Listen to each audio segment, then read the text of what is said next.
Hello student, ये class 11 के लिए वेक्टर चैप्टर्स के बारे में जो है ना जानना है। और ये वेक्टर्स काइनेमेटिक्स के अंतर्गत आता है, जिसको हिंदी में गतिकी कहते हैं। काइनेमेटिक्स में वेक्टर्स आता है, रेस्ट एंड मोशन आता है, इसमें रेस्ट एंड मोशन भी आता है काइनेमेटिक्स में।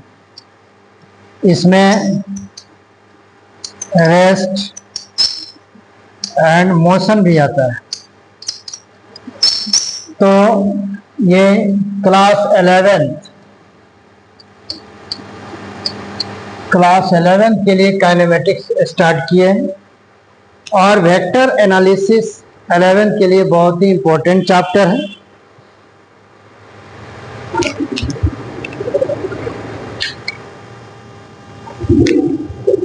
इसमें एक तरह से देखें तो इस चैप्टर को अगर ढंग से 11 के स्टूडेंट पढ़ते हैं तो पूरे फिजिक्स में समस्या नहीं होगी, क्योंकि वेक्टर्स बहुत ही इम्पोर्टेंट चैप्टर है और इसको बहुत ढंग से पढ़ना पड़ता है, क्योंकि this is the basic chapters for the 11th physics. तो इसलिए वेक्टर एनालिसिस का हम लोग जो है ना इसमें पढ़ाई करेंगे, सदिश विश्लेषण। उसके बाद ये चैप्टर रेस्ट एंड मोशन आता है। ये काइनेमेटिक्स में 2 चैप्टर आता है, वेक्टर एनालिसिस एंड दूसरा रेस्ट एंड मोशन। तो इसकी चर्चा हम बाद में करेंगे, बट अभी वेक्टर एनालिसिस यानी सदिश विश्लेषण के बारे में हम जानकारी लेंगे। ये है क्या? ये चैप्टर अगर किसी को ढंग से आता नहीं है, इसका मतलब उसको 11th का फिजिक्स यानी फिजिक्स का कंसेप्ट उसको आता ही नहीं है, मतलब ये है। तो इसमें हम देखें क्या पढ़ना है। इस चैप्टर में सबसे पहले क्या क्या हम अभी इसमें पढ़ाई कराएंगे। अभी फिलहाल कुछ टॉपिक लिखे हुए हैं, बाकी धीरे धीरे बाद में बताएंगे। पहला है फिजिकल क्वांटिटीज पढ़ेंगे, भौतिक राशियां। फिजिकल क्वांटिटी सबका हिंदी आगे मिलेगा, भौतिक राशियां। दूसरा है वेक्टर रिप्रेजेंटेशन, यानी वेक्टर को कैसे निरूपित करते हैं उसको बोलते हैं। सदिश को कैसे हम लोग उसका निरूपण करते हैं, वो चीज है। एडिशन ऑफ वेक्टर्स, सदिश को कैसे हम जोड़ते हैं। इसके बाद triangle law of vector addition, यानी वेक्टर का अगर जोड़ एडिशन किया जाए तो उसका त्रिभुज नियम क्या है, इस पर आधारित सम प्रॉब्लम्स यानी क्वेश्चंस इस पर आधारित आपको मिलेगा। तो सबसे पहले हम फिजिकल क्वांटिटीज की बात करते हैं। फिजिकल क्वांटिटीज ये आ गया यहाँ पर। फिजिकल क्वांटिटीज भौतिक राशियां। तो ये भौतिक राशियां है क्या? इसमें सीधी सी बात है, थोड़ा सा हम लिख भी दिए हैं। भौतिक राशियां मेजर्ड डायरेक्टली और indirectly and expressed in terms of laws of physics. यानी डायरेक्टली का मतलब होता है प्रत्यक्ष, इनडायरेक्टली का मतलब होता है अप्रत्यक्ष। वैसे राशियां जिसको प्रत्यक्ष या अप्रत्यक्ष रूप से मापा जा सके, एवं एक्सप्रेस्ड का मतलब होता है व्यक्त किया जा सके in terms of laws of physics, यानी भौतिकी के नियम के पद में इसको व्यक्त किया जा सके। यहाँ लिखा गया प्रत्यक्ष या अप्रत्यक्ष रूप से मापा जा सके एवं भौतिकी के नियम के पद में व्यक्त किया जा सके, वैसे राशियां भौतिक राशियां कहलाता है। यह शॉर्ट में लिखा गया। यानी फिजिकल क्वांटिटीज वैसे क्वांटिटीज है जिसमें किसी भी जिसमें एक क्वांटिटी को मापते हैं। कैसे मापते हैं? प्रत्यक्ष, यानी मीटर से। एक तरह से देखा जाए, लंबाई मापना है तो फीता उठाकर मापते हैं, अगर वेट मापना है तो मशीन से मापते हैं, अगर लंबाई चौड़ाई मापना है तो लंबाई कितना है, चौड़ाई मापना है कितना है, माप कर उसको निकालते हैं। ये डायरेक्टली हो गया। एक अंदाज से बोल देना है कि अरे इतना एरिया है, इतना आयतन है, इतना दूरी है, वो क्या हो गया? इनडायरेक्टली हो गया, अप्रत्यक्ष। तो प्रत्यक्ष अप्रत्यक्ष रूप से जो मापते हैं उसको फिजिकल क्वांटिटीज कहते हैं, और इसके पद में भौतिकी के नियम को भी व्यक्त करते हैं। भौतिकी के नियम को कैसे व्यक्त करते हैं, थोड़ा सा इसके लिए जानकारी हम ले लें। जैसे हम लोग पढ़े थे 10th में पढ़े होंगे कि ओम्स लॉ, ठीक है, ओम का नियम। ओम्स लॉ में पढ़े होंगे V equal to I R. ठीक है, V क्या है? वोल्टेज, I क्या है? करंट, R क्या है? रेसिस्टेंस। तो वोल्टेज जो है इसको कहते हैं विभवांतर, विभवांतर। ठीक है, जिसको इंग्लिश में क्या कहते हैं? वोल्टेज। और ये है करंट। करंट का मतलब क्या हो गया? धारा। ये हो गया प्रतिरोध, प्रतिरोध जिसका इंग्लिश होता है रेसिस्टेंस। क्या होता है? रेसिस्टेंस। तो यानी एक तरह से इसको भी मापते हैं, इसको भी मापते हैं, इसको भी मापते हैं, लेकिन ये सबको मापते हैं और फिर इन तीनों को मिलाकर ओम का नियम बनता है। V बराबर आई आर को मिलाकर ओम का नियम बनता है। ओम का नियम फिजिक्स का नियम। वोल्टेज को मापते हैं, करंट को मापते हैं, रेसिस्टेंस को मापते हैं। ये फिजिकल क्वांटिटीज है और तीनों मिलाकर ओम का नियम बना। ओम का नियम भौतिकी का नियम। इसलिए कहा जाता है कि फिजिकल क्वांटिटी भौतिकी के नियम के पद में व्यक्त करते हैं। तो भौतिक राशियां का एग्जाम्पल क्या होगा? भौतिक राशियां का एग्जाम्पल यहाँ पर लंबाई हो जाएगा, ठीक है, द्रव्यमान हो जाएगा, इसको मापते हैं हम लोग। फिर उसके बाद समय हो जाएगा, इसको भी मापते हैं। वेलोसिटी हो जाएगा जिसका हिंदी वेग होगा। फोर्स हो जाएगा जिसका हिंदी बल हो जाएगा, इसको भी मापते हैं। त्वरण को भी मापते हैं, ठीक है। मोमेंटम यानी संवेग को भी मापते हैं। यहाँ पर इलेक्ट्रिक करंट को भी मापते हैं। विद्युत धारा, इसको मापते हैं। ये सब का सब क्या है? एक तरह से भौतिक राशियां हैं। बहुत सारा चीज अभी बताया ना, वोल्टेज है, करंट है, रेसिस्टेंस है, उसको भी हम लोग मापते हैं। तो ये क्या है? एक तरह से यहाँ देखें तो फिजिकल क्वांटिटीज का एग्जाम्पल हो गया भौतिक राशियां का। ये भौतिक राशियां का एग्जाम्पल हो गया। इसके बाद अगर हम देखते हैं तो टाइप ऑफ फिजिकल क्वांटिटीज, भौतिक राशियां यहाँ पर कितना होता है, यहाँ पर बात करते हैं। वेक्टर एनालिसिस में भौतिक राशियां कितना होता है, वेक्टर एनालिसिस में। तो यहाँ एक तरह से 3 टाइप्स ऑफ फिजिकल क्वांटिटीज होता है। पहला स्केलर क्वांटिटी, जिसको हिंदी में क्या बोलेंगे? अदिश राशियां। हिंदी में क्या बोलेंगे इसको? अदिश राशियां। इसको बोलेंगे हिंदी में सदिश राशियां, ठीक है, सदिश राशियां, ठीक है। भौतिक राशियां का प्रकार, भौतिक राशियां का टाइप माने प्रकार होता है। तो तीसरा हो जाता है टेंसर, टेंसर राशियां, टेंसर राशियां। तो थोड़ा सा इस यहाँ पर हम बता दें, स्केलर क्वांटिटीज क्या है। एक तरह से देखा जाए इसमें निश्चित डायरेक्शन नहीं होता है। आगे अगर हम देखें तो यहाँ पर स्केलर क्वांटिटीज का डिफिनीशन थोड़ा सा हम लोग यहाँ लिखे हैं, थोड़ा सा और टाइप का, इसको समझना है। अदिश राशियां, जिसमें निश्चित दिशा नहीं होता है, वही लिखा गया no certain direction but some magnitude, इसका कुछ परिमाण होता है, ठीक है। एक तरह से कहें तो इसमें लिख सकते हैं वैसे राशियां जिसमें निश्चित दिशा नहीं होता है, निश्चित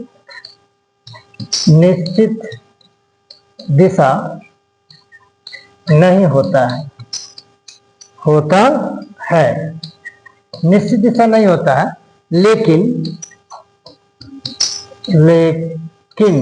कुछ परिमाण होता है, कुछ परिमाण होता है, कुछ परिमाण होता है। ये हिंदी हो गया। तो उसको कहेंगे अदिश राशियां, यानी वैसी राशि है जिसमें निश्चित दिशा नहीं होता है, परिमाण होता है। तो ये परिमाण क्या है, मैग्नीट्यूड क्या है, इस पर बात हम करेंगे। ये परिमाण इसका हिंदी हो गया, मैग्नीट्यूड इंग्लिश हो गया, वो क्या है उस पर हम बात कर रहे हैं। एक तरह से देखें तो अदिश राशियां का एग्जाम्पल जो होगा क्या होगा? डिस्टेंस, जिसको हिंदी में दूरी कहते हैं। स्पीड, ये स्केलर क्वांटिटी का एग्जाम्पल है। स्पीड जिसको हम क्या कहते हैं? चाल कहते हैं। वर्क का कार्य कहते हैं। एनर्जी का ऊर्जा कहते हैं। क्लियर? स्केलर क्वांटिटीज, ये सब उसका एग्जाम्पल है। टेम्परेचर, जिसको ताप, हिंदी में ताप कहते हैं, इसको हम लोग मापते हैं, इसमें निश्चित दिशा नहीं होता है। प्रेशर, दाब, इसमें भी निश्चित दिशा नहीं होता है। हीट, उष्मा, इसमें भी निश्चित दिशा नहीं होता है। डेंसिटी यानी घनत्व, डेंसिटी घनत्व, ये सब में जो है ना निश्चित दिशा नहीं होता है। ये सब का सब क्या है, अदिश राशियां होता है। इसमें परिमाण होता है। ये हम कैसे देखें कि इसमें परिमाण होता है। यहाँ पर एक फिगर है, जरा देखिए। यहाँ 2 पॉइंट लिया गया है। ए पॉइंट से क्या लिया गया है, बी पॉइंट। ए से बी पॉइंट पर अगर हम जा रहे हैं तो 2 तरह का रास्ता है। एक आप इस तरह का रास्ता चलिए, टेढ़ा मेढ़ा। ऊपर वाला जो रास्ता आप चल रहा है टेढ़ा मेढ़ा, इसमें निश्चित दिशा आपको नहीं दिख रहा है। इस तरह के रास्ता में आपको निश्चित दिशा नहीं है, दिशा है लेकिन निश्चित दिशा नहीं। लेकिन इस तरह के रास्ता में क्या है, ये रास्ता जो है ना छोटा रास्ता है, सीधा रास्ता है, इसमें निश्चित दिशा है। तो इस तरह के देखा जाए तो इस तरह का जो आपको दिखाई दे रहा है, इस तरह का जो लेंथ है, इसको कहेंगे डिस्प्लेसमेंट, जिसका हिंदी होता है क्या, विस्थापन। तो इस डिस्प्लेसमेंट में, विस्थापन में एक निश्चित दिशा है, ठीक है। और ये विस्थापन कै किलोमीटर है, तो 6 किलोमीटर। मान लिया गया कि ए से बी तक हम जा रहे हैं, तो इसमें इसकी लंबाई कै किलोमीटर है, 6 किलोमीटर। और इसमें निश्चित दिशा है, सर्टेन डायरेक्शन है। लेकिन ऊपर वाला में देखें तो सर्टेन डायरेक्शन नहीं है, और ये 10 किलोमीटर है। कै किलोमीटर, 10 किलोमीटर। तो ये 10 किलोमीटर जो है लेकिन इसमें सर्टेन डायरेक्शन नहीं है। तो डिस्टेंस क्या हो जाएगा, स्केलर क्वांटिटी। डिस्टेंस क्या हो जाएगा, स्केलर क्वांटिटी। और डिस्प्लेसमेंट क्या हो जाएगा, वेक्टर क्वांटिटी। वेक्टर क्वांटिटी में जिसमें निश्चित दिशा हो, ठीक है, और मैग्नीट्यूड हो। इसमें निश्चित दिशा नहीं है लेकिन मैग्नीट्यूड है। तो यही जो 6 किलोमीटर आप यहाँ देख रहे हैं, यहाँ 10 किलोमीटर, यही क्या है, मैग्नीट्यूड है, परिमाण है। तो ये 6 किलोमीटर किसका परिमाण है, डिस्प्लेसमेंट का। और यहाँ 10 किलोमीटर किसका परिमाण है, डिस्टेंस का। तो यहाँ नीचे लिख भी दिया गया कि distance has only magnitude not certain direction, यानी दूरी में केवल क्या होता है, परिमाण होता है, निश्चित दिशा नहीं होता है। यहाँ पर देख लीजिए, दूरी में केवल परिमाण होता है, निश्चित दिशा नहीं होता है। लेकिन आगे अगर हम देखें तो ये जो 10 किलोमीटर है, ये लिखा गया है कि मैग्नीट्यूड ऑफ क्या है, डिस्टेंस, यानी दूरी का क्या है, परिमाण। ये दूरी का परिमाण है 6 किलोमीटर। मैग्नीट्यूड ऑफ डिस्प्लेसमेंट, विस्थापन का परिमाण, विस्थापन का परिमाण, ठीक है। वेक्टर क्वांटिटीज, तो एक तरह से हम यहाँ पर देखें तो ये अदिश राशियां के बारे में हम यहाँ पर जानकारी दी है। अब आगे हम देखें तो वेक्टर क्वांटिटीज के बारे में जानिए, सदिश राशियां के बारे में। यहाँ पर आ गया सदिश राशियां। सदिश राशियां जिसमें निश्चित दिशा हो, परिमाण हो, त्रिभुज के नियम का पालन करता हो, ठीक है। यहाँ पर देखिए सदिश राशियां का यहाँ पर एक शॉर्ट डिफिनीशन है। सर्टेन यानी कि एक तरह से सर्टेन डायरेक्शन। सर्टेन डायरेक्शन का मतलब क्या है कि इसमें निश्चित दिशा है। एंड मैग्नीट्यूड, अभी मैग्नीट्यूड के बारे में बताया कि मैग्नीट्यूड भी होना चाहिए, बोथ माने दोनों, निश्चित दिशा भी हो, परिमाण भी हो, दोनों हो। एज वेल एज, साथ साथ। एज वेल एज का मतलब साथ साथ।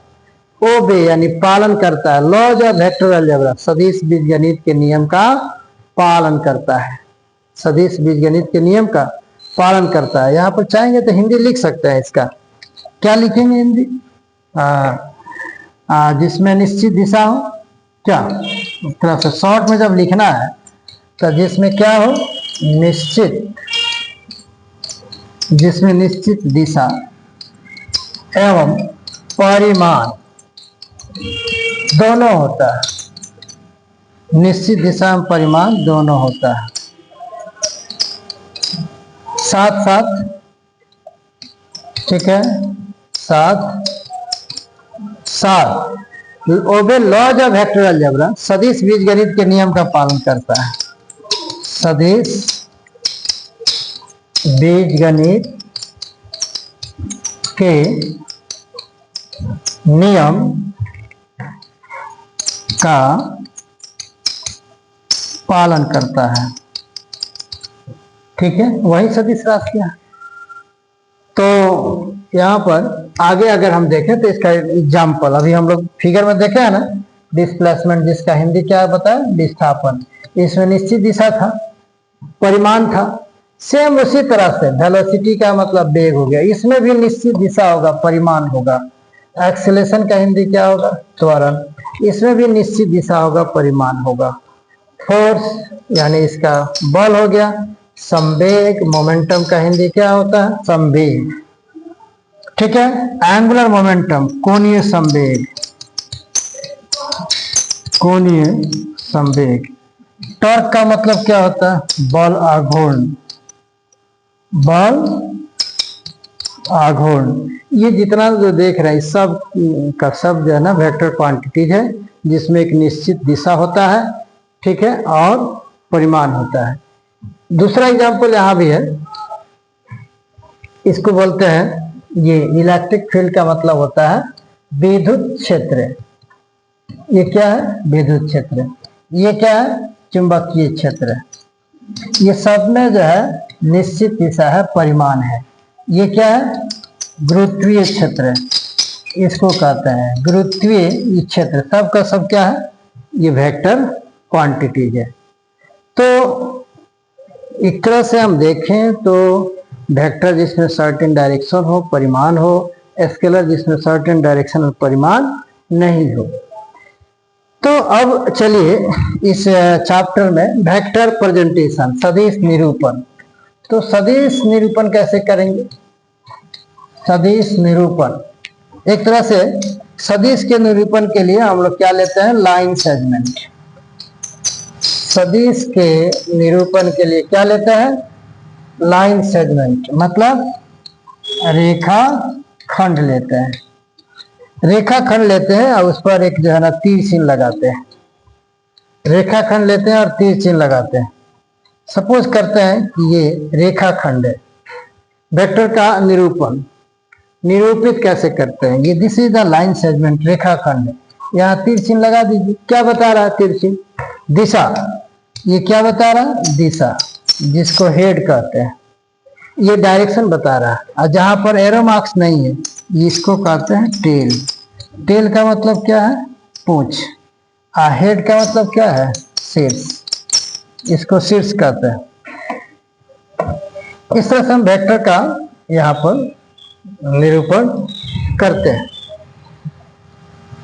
तो इसी तरह से वेक्टर के निरूपण के लिए रेखा खंड लेते हैं और उस पर तीर चिन्ह लगा देते हैं, तो वो एक तरह से वेक्टर हो जाता है, दिशा बताना शुरू करता है। अगर हम ऐसे रेखा खंड लेते हैं और फिर इस पर तीर चिन्ह लगाते हैं और ये हो जाता है, इसका नाम दे दीजिए वेक्टर आर। ये एरो मार्क्स कर दिए, ये दिशा बता रहा है, इसको कहेंगे वेक्टर आर, सदिश आर। वेक्टर आर एबीसीडी के छोटा लेटर या बड़ा लेटर, कैपिटल लेटर या स्मॉल लेटर से आप भी नोट कर सकते हैं। तो यहाँ देखने पर पता चल रहा है, तीर चिन्ह बता रहा है कि किधर जा रहा है, ऊपर दिशा बता रहा है, डायरेक्शन बता रहा है। तो एक तरह से हम बोलेंगे कि वेक्टर आर किधर जा रहा है, अपवर्ड डायरेक्शन। ये किधर जा रहा है, अपवर्ड डायरेक्शन। वेक्टर आर ऊपर की ओर जा रहा है। अगर हम देखें तो फिर एक ऐसे ले लें कि इधर अगर एरो मार्क्स इधर लगा दिया जाए, वेक्टर देखिए तो वेक्टर बी है, ये किधर जा रहा है, इसके बारे में क्या कहेंगे, डाउनवर्ड डायरेक्शन।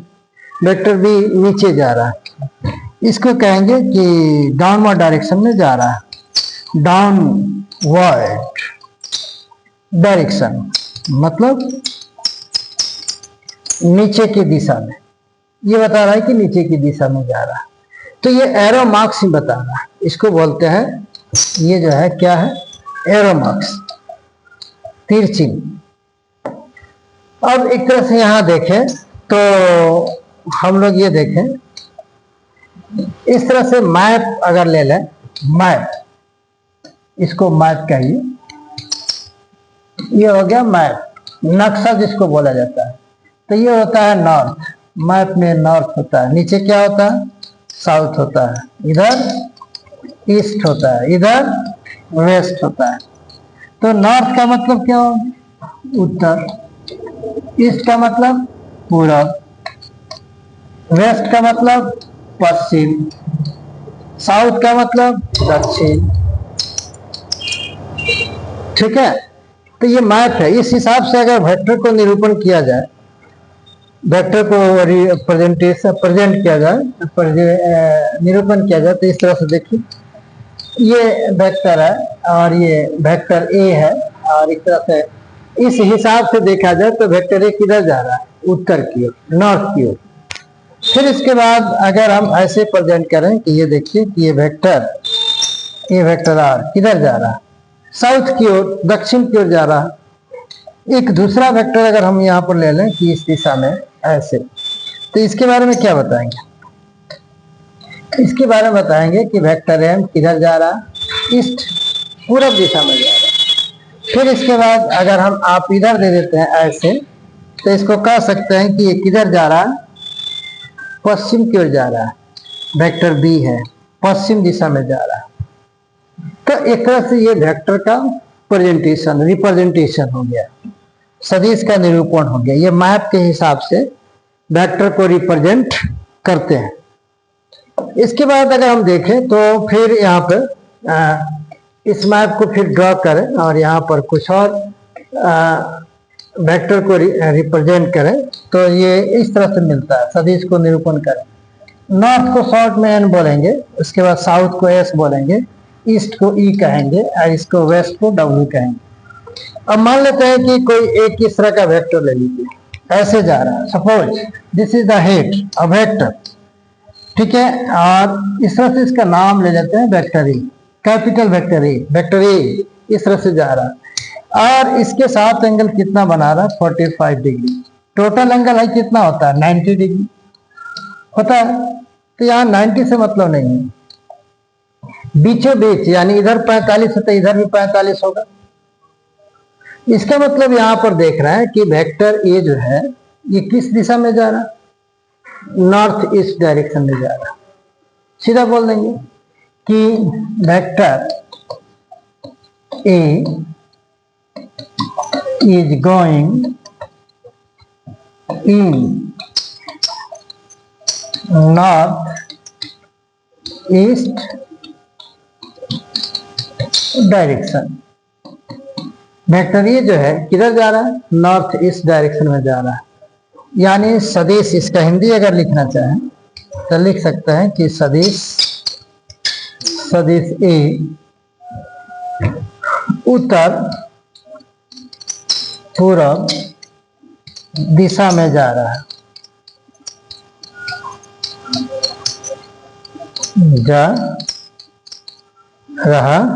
है। सदिश ए उत्तर पूरब दिशा में जा रहा है, ठीक है। तो उसी तरह से अगर हम यहां दे दें, यहां पर दे दें इस दिशा में, तो क्या लिख सकते हैं, यहां पर वेक्टर पी किधर जा रहा है, इसके साथ 45 बनाओ, तो इसको बोल देंगे कि पश्चिम उत्तर दिशा में जा रहा है। सदिश पी पश्चिम उत्तर दिशा में जा रहा है, बीचों बीच जा रहा है, जैसे ही लिखा गया है। सदिश पी पश्चिम उत्तर दिशा में जा रहा है। यहां लिख सकते हैं वेक्टर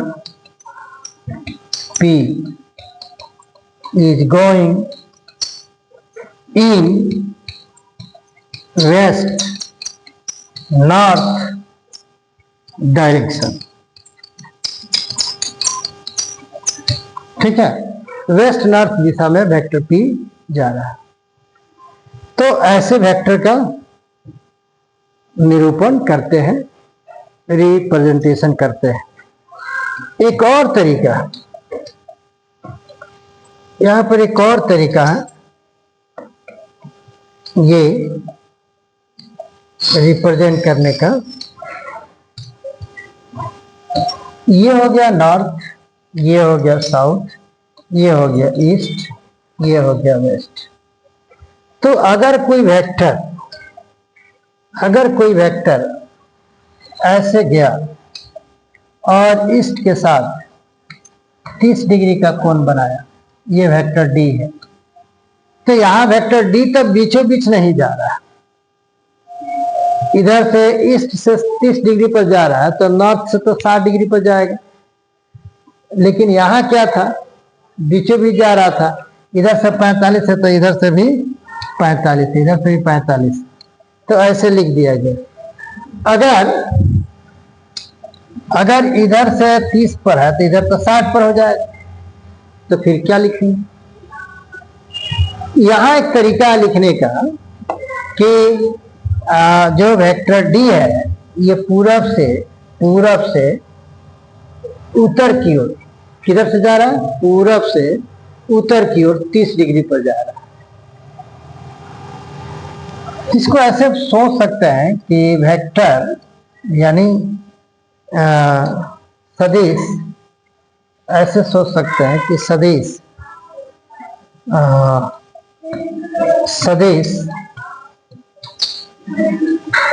डी पूरब से उत्तर की ओर 30 डिग्री पर जा रहा, ऐसे बोलेंगे। तो इसका इंग्लिश क्या होना चाहिए? इसको हम लोग लिखते हैं vector D is going at 30 degree north of west, north of east।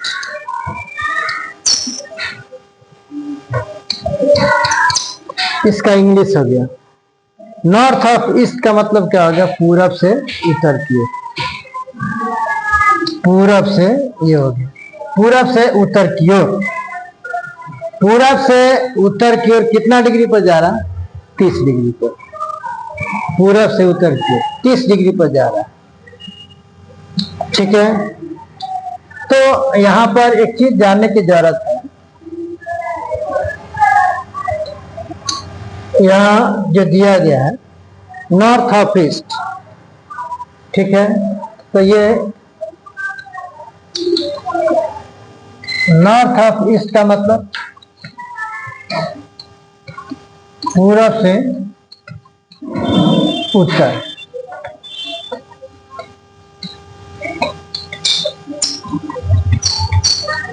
Waste of south का मतलब है